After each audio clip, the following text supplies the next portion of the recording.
안녕하세요. 오늘도 사연살롱을 찾아주셔서 감사합니다. 서울에 살고 있는 40대 여성이에요. 저는 가난한 집에서 태어난 장녀예요. 가정 형편이 어려워서 대학은 못 갔고 대신 어묵 공장에 들어가 몇 년간 격리 일을 하며 돈을 벌어야 했죠. 하지만 돈은 모이지 않았어요. 제게는 딸린 식구들이 있었거든요. 아빠가 일찍 돌아가신 탓에 동생들을 부양하는 건 제 몫이었어요. 아빠는 남봉꾼에 알코올 중독자였어요. 그래서 솔직히 그립지는 않아요.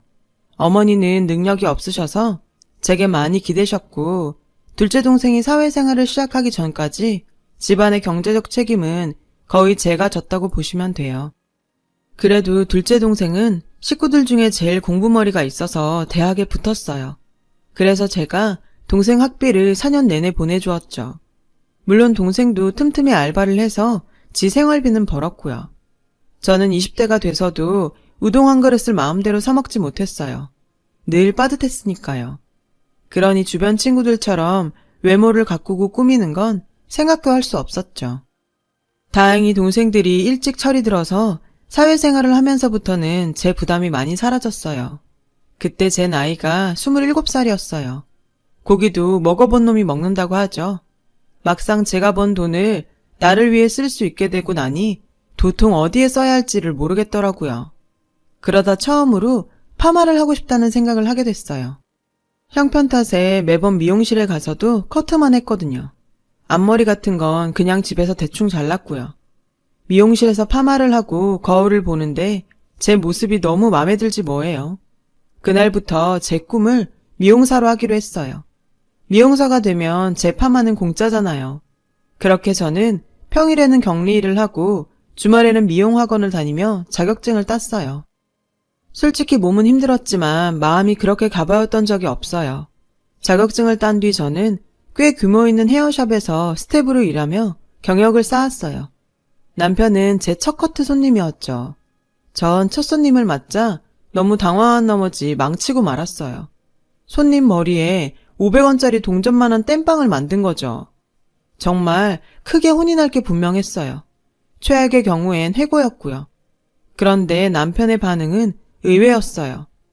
괜찮아요. 어차피 머리는 또 자라니까. 대신 저랑 커피 한잔 하실래요? 저는 미안한 마음에 남편과 커피를 마시게 되었어요. 그렇게 얘기를 나누다 보니 자연스레 남편에 대해 알게 되었죠. 남편은 저보다 3살 연상으로 인테리어 시공을 하고 있었어요. 정말 재밌는 사람이었죠. 함께 있는 내내 웃음이 떠나질 않았어요. 마치 오랜 시간 알고 지낸 사람 같았어요. 제가 돈은 없어도 이 마음 하나만큼은 진또백이거든요. 먹고 살기 바빠 제대로 된 연애 한번 못해본 저로서는 남편이 첫사랑과 마찬가지였어요. 그렇게 남편과 저는 연애를 시작했고 3년간의 연애 끝에 우린 결혼을 했어요. 저는 그동안 모은 돈으로 동네에 작은 미용실을 차렸어요. 미용실 인테리어는 남편이 손수했고요. 그 덕에 돈도 많이 아낄 수 있었고 가게에 애착도 더 생겼어요. 남편 집안도 그리 넉넉하지 않았어요. 시부모님이 시골에서 농사를 짓고 계셨거든요. 부모 도움 받아 살 처지가 아니었던 남편과 저는 열심히 살았어요. 남들 다 쉬는 일요일에도 쉬지 않고 일을 했죠. 그렇게 둘이 합심해서 열심히 일한 덕분에 결혼 5년 차에는 대출을 끼고 낡은 빌라도 구입할 수 있었죠. 드디어 반지하를 탈출하게 된 거죠. 볼품없는 집이기는 했지만 그래도 우리 손으로 마련한 첫 집이라서 마냥 행복하기만 했어요. 집을 마련한 우리 부부는 이제 아이만 생기면 되겠다고 생각했어요. 그동안 사는 게 바빠서 따로 자녀 계획을 세우진 않았지만 그래도 늘 염두하고 있었거든요. 그러던 어느 날 시어머니께서 전화를 하셨더라고요. 사촌동생에게 빚 보증을 서주었다가 집이 넘어가게 생겼다고 하시더군요. 면목 없지만 도와달라고 할 때라고는 너희밖에 없구나. 이번 한 번만 도와주면 안 되겠니? 어머니, 저희한테 그럴 돈이 어딨어요. 저번에도 저희가 돈 드렸잖아요. 이번엔 저희도 정말 안 돼요. 저는 정말 눈 딱 감고 모르는 척하고 싶었어요. 사실 그동안 시어머니가 저희 집에서 받아간 돈이 한두 푼이 아니었거든요. 남편 동생들의 결혼식 비용, 각종 크고 작은 경조사비까지 끝도 없었죠. 저희도 넉넉한 형편이 아니라는 걸 아시면서도 매번 저희한테 기대셨죠.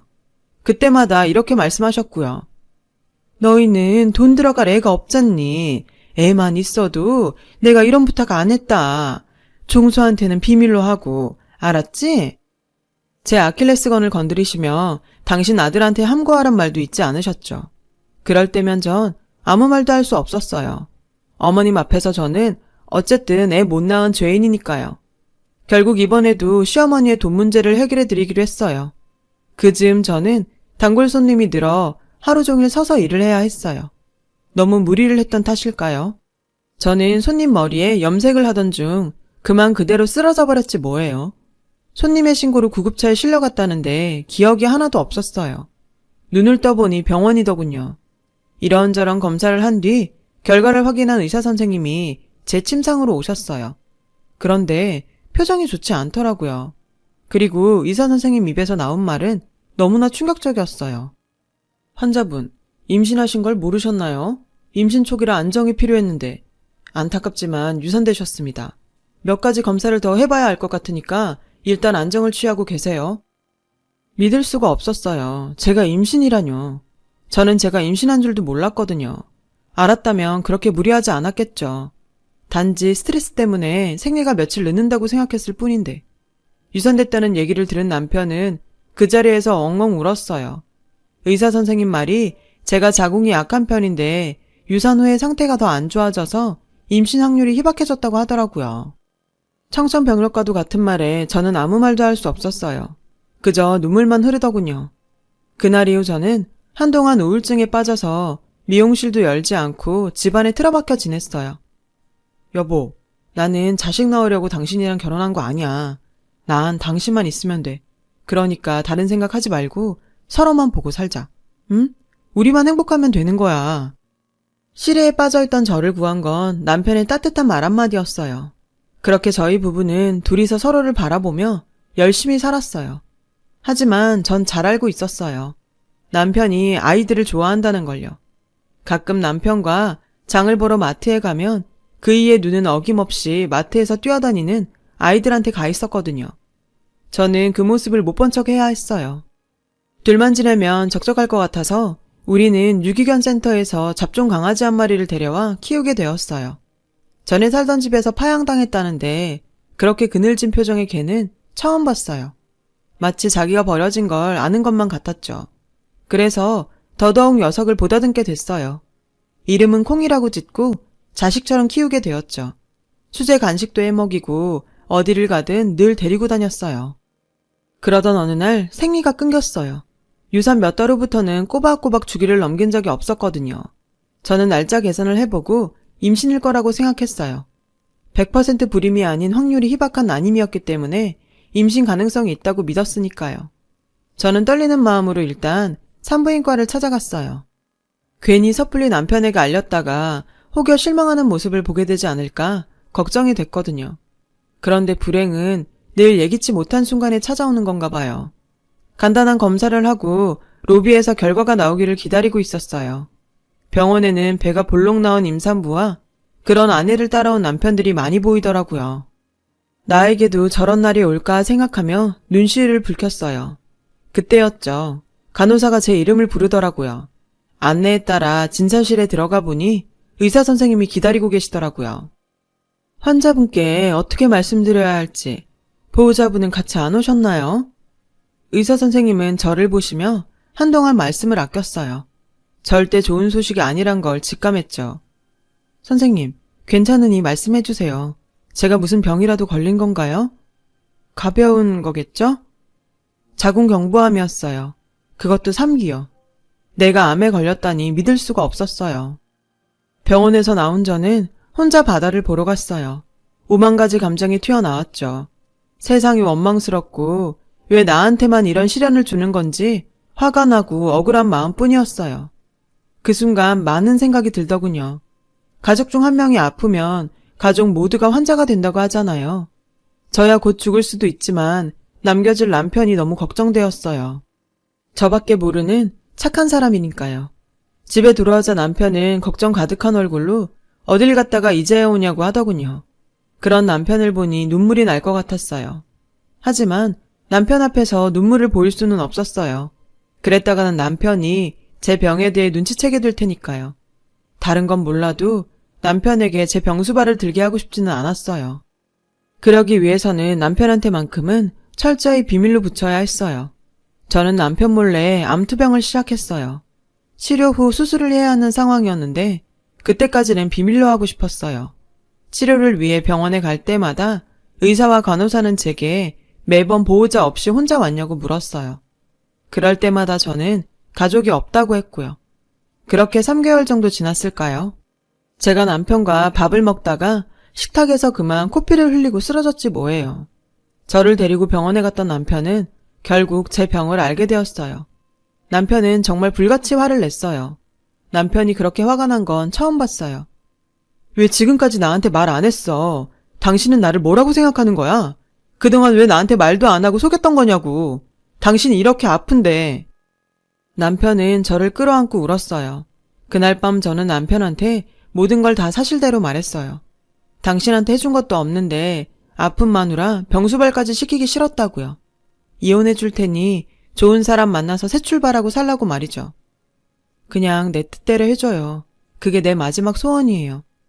마지막? 그런 재수없는 소리 하지 마. 남편은 제게 크게 화를 냈어요. 그리고는 무슨 수를 써서라도 저를 살려내겠다고 하더군요.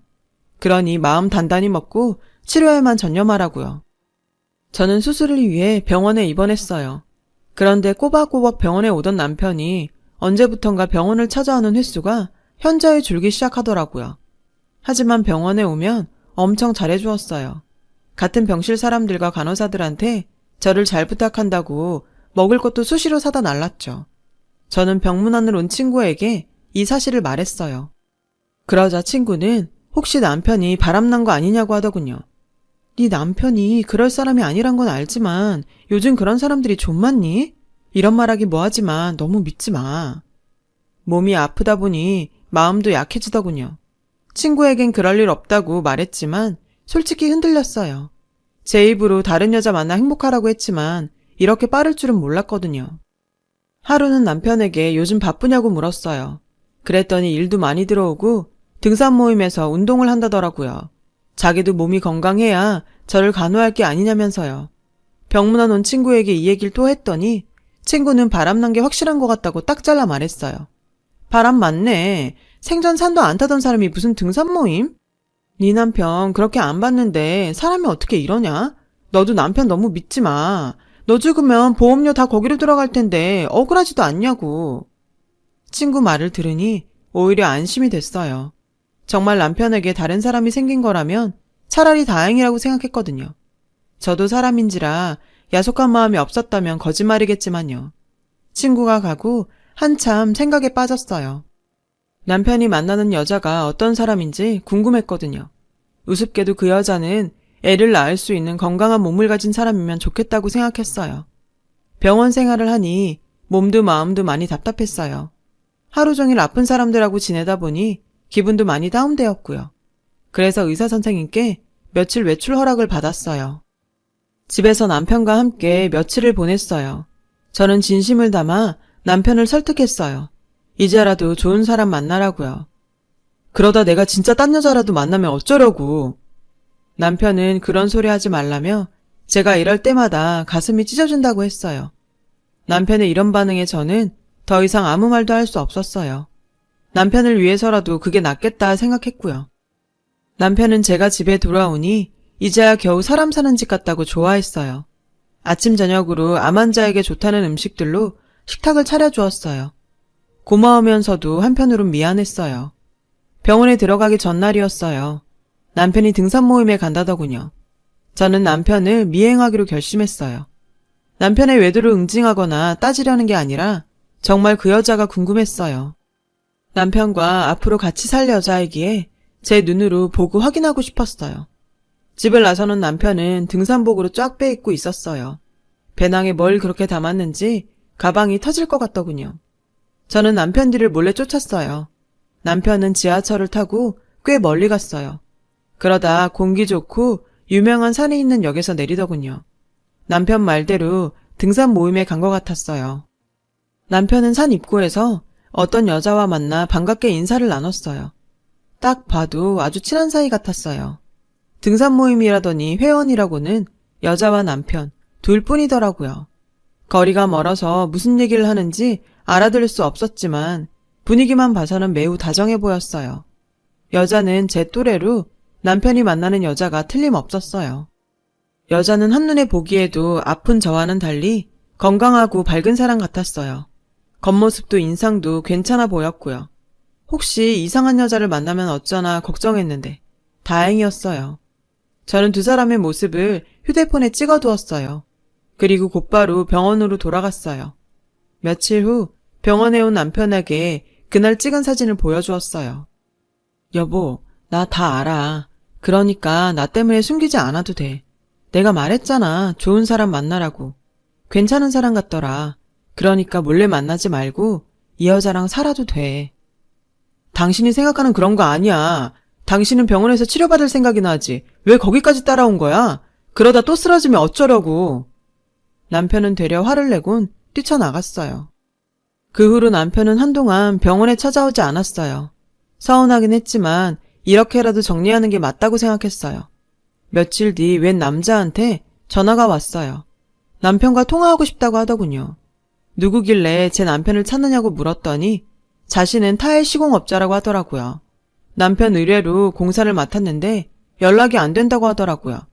연락망에 있던 제 번호로 연락한 거고요. 의아했어요. 이런 와중에 공사라니요. 남편은 공사장에서 무릎을 크게 다친 후로 공사장에는 나가지 않았거든요. 아직도 비만 오면 앓는 소리를 하는 사람이 말이에요. 저는 타일 시공업자에게 남편에게는 말하지 말라고 하고 남편이 공사한다는 곳 주소를 알아냈어요. 주소를 보니 지난번 남편이 등산을 하던 그 동네더라고요. 순간 그날 보았던 여자가 떠올랐어요. 그 여자 집이 그 근처인 모양이었어요. 벌써 그 여자 집에 살림까지 차린 것 같더라고요. 이럴 바에는 차라리 삼자대면을 하는 게 나을 것 같았어요. 그래서 병원을 나와 곧장 택시를 타고 그 주소로 찾아갔어요. 하필 무슨 집이 산 중턱에 있더라고요. 택시 기사님이 슬슬 짜증을 내더라고요. 이런 산골짜기에 뭐가 있다고 가세요? 날씨도 험한 게 비가 쏟아질 것 같구만. 택시에서 내려 하늘을 보니 정말 비가 후두둑 쏟아질 것처럼 먹구름이 가득했어요. 마치 제 인생처럼 말이죠. 그리고 눈앞에 조그만 흙집이 보였어요. 남편과 그 여자는 보이지 않더라고요. 그때였어요. 어디선가 까르르 웃는 여자 웃음소리가 들렸어요. 저는 소리가 들리는 쪽으로 걸어갔어요. 아이, 장난치지 마. 옷에 다 묻잖아. 마음의 준비는 했다지만 막상 여자의 웃음소리를 듣고 보니 기분이 좀 그랬어요. 뒷곁으로 가보니 작업복을 입은 남편이 벽돌을 옮기고 있었어요. 그 옆에는 그때 봤던 그 여자가 있었고요. 그런데 그게 다가 아니었어요. 여자 옆에 처음 보는 남자가 여자한테 흑장난을 치고 있었죠. 제 남편은 아랑곳 않고 땀을 뻘뻘 흘리며 일을 하고 있더라고요. 이게 무슨 상황인가 싶었어요. 그 순간 거기에 있던 세 사람이 저를 발견하고는 다가왔어요. 때마침 비가 후두둑 쏟아지더라고요. 여보, 당신이 여긴 어떻게 왔어? 남편은 절 발견하고는 들고 있던 벽돌을 떨어뜨렸어요. 저는 현기증이 나서 바닥에 주저앉았죠. 남편은 저를 부축해 흙집으로 데리고 갔어요. 여보, 진작 말했어야 했는데 미안해. 당신 생일 선물로 이 집을 지어주고 싶었어. 다 지으면 말하려고 했는데. 알고 보니 남편은 저를 위해 전국에서 암치료에 좋다는 재료를 구해다가 흙집을 짓고 있었던 거예요. 그 말을 듣고 저는 엉엉 울고 말았어요. 사모님, 울지 마세요. 몸살 나요. 이러실까봐 남편분께서 사모님께 비밀로 하신 거예요. 남편의 애인이라고 착각했던 여자가 제 손을 잡고 위로해 주었어요. 자신도 수년 전에 암으로 병원 신세를 졌고 지금은 완치됐다고 하더라고요. 옆에 있던 남자는 그녀의 남편이었고요. 이분들은 내 처지를 딱하게 여기시고 흙집 짓는 걸 도와주셨어. 여기 사모님께서 흙집에서 요양하시고 싹 나으셨대. 그러니까 당신도 이 집에서 요양도 하고 평생 나랑 같이 살아야지. 흙두성이가 된 남편은 눈물을 글썽이며 제게 말했어요. 남편의 이런 마음도 모르고 외도를 의심했던 제가 너무 한심하더라고요. 그날 저는 남편 품에서 한참을 울었어요. 여보, 내가 너무 이기적인 여자였어. 당신 말대로 앞으로 항암 치료도 열심히 받고 힘내서 꿋꿋하게 이겨낼게. 앞으로 다른 여자 만나라고만 하지 마. 내 인생의 여자는 당신뿐이니까. 때마침 창밖을 보니 우박처럼 내리던 비가 그쳐 있더라고요. 맑게 갠 하늘을 보니 마치 제가 겪었던 고된 마음들이 사라지는 것 같았어요. 왠지 모를 희망이 생기더라고요. 현재 저는 남편이 저를 위해 지어준 흙집에서 남편과 반려견 콩이와 함께 알콩달콩하게 살고 있어요. 다행히 항암치료제가 제게 잘 맞아서 거의 완치가 되었거든요. 그래도 병원에 주기적으로 다니며 검사도 잘 받고 있어요. 암은 재발률이 높은 병이라서 한시도 방심할 수가 없거든요. 그래도 꼭 이겨낼 거예요. 저에겐 나만 바로 보는 일편단심 남편이 있으니까요. 저희 남편은 예전보다 더 심한 사랑꾼이 되었어요. 그런 남편한테 물이 들었는지 저도 이젠 감정을 숨기지 않고 표현하고 있고요. 병원에서 암 진단을 받을 때만 해도 제 인생이 이렇게 끝나는 줄 알았는데 절망 끝에 만난 남편의 사랑 덕분에 요즘은 하루하루를 기적처럼 느끼며 살아요. 그리고 그 기적은 앞으로도 계속될 거라고 믿고 있어요. 여러분의 삶이 기적이에요. 항상 희망찬 하루를 사시길 바랍니다. 지금까지 제 사연을 들어주셔서 감사드려요. 여러분, 사연 댓글에 응원과 현명한 조언 부탁드려요. 좋아요와 구독은 저에게 큰 힘이 됩니다. 오늘도 좋은 일 가득하세요.